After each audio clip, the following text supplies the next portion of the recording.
প্রিয় দর্শক, আসসালামু আলাইকুম। আশা করি আপনারা সবাই অনেক বেশি ভালো আছেন। আমার ভিডিওতে যারা নতুন অবশ্যই তারা সাবস্ক্রাইব করে পাশে থাকবেন।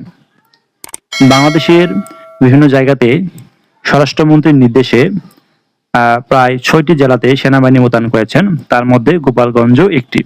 কিন্তু স্বরাষ্ট্রমন্ত্রী একটি মন্তব্য করেছেন, আওয়ামী লীগ বলতে কোনো সংগঠন নেই। কিন্তু আওয়ামী লীগের প্রতিষ্ঠা বার্ষিকী সামনে রেখে যে যে সেনাবাহিনী মোতায়েন এবং বিজিবি মোতায়েন সহ বিভিন্ন জায়গাতে চেকপোস্ট তৈরি করা, চেকপোস্ট বসানো, সেটি কিসের লক্ষণ?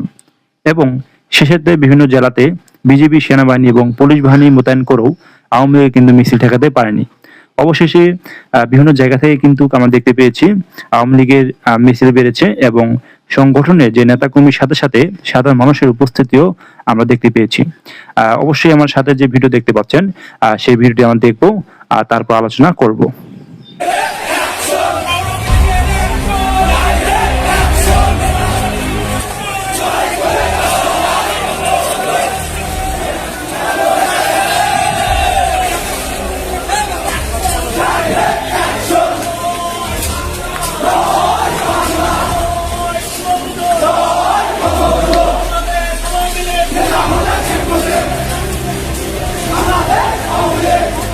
ভিডিওতে সাধারণ মানুষের উপস্থিতি আমরা লক্ষ্য করতে পারছি।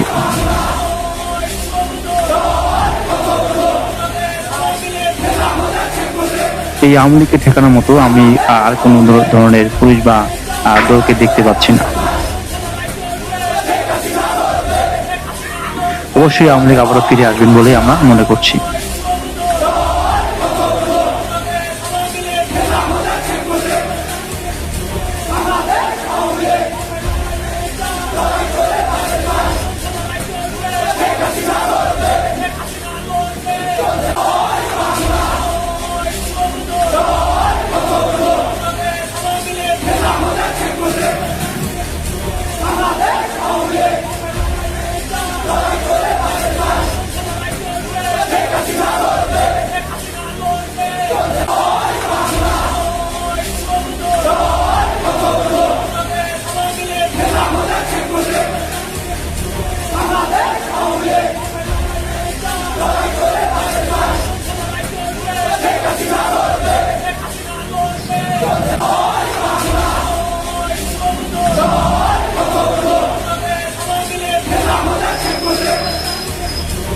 সামনে আরো অনেক বড় বড় মিছিল করবেন বলে অনেকেই মন্তব্য করেছেন।